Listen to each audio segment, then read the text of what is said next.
Yo, what's going on? It's your man Big John Restoration.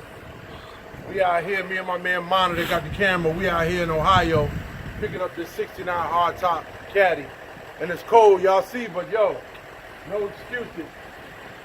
No excuses. Shout out to my personal trainer, Willpower 3. Appreciate it, bro. We came down here. The customer bought the car off eBay probably about 2 years ago. Well, they told him the motor was rebuilt, gave him some phony paperwork, he said, and come to find out he drove it 2 months, water started pouring out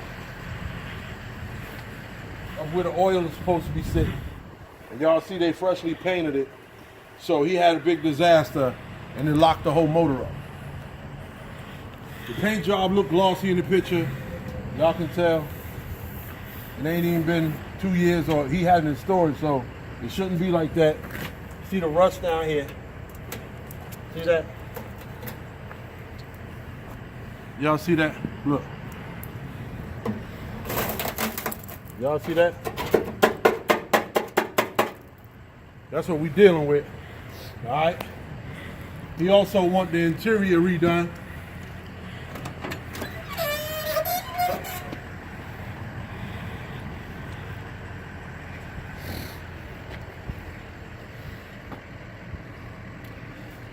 The bomb. He got airbags came with the car. They're in the trunk of the car, but unfortunately we can't get the trunk open because not only ain't no lock in here, ain't no cylinder in there either. So we gotta wait till we get home to get the trunk open on the vehicle. But y'all see what we working with. Gotta get new lights. Lights is cracked up.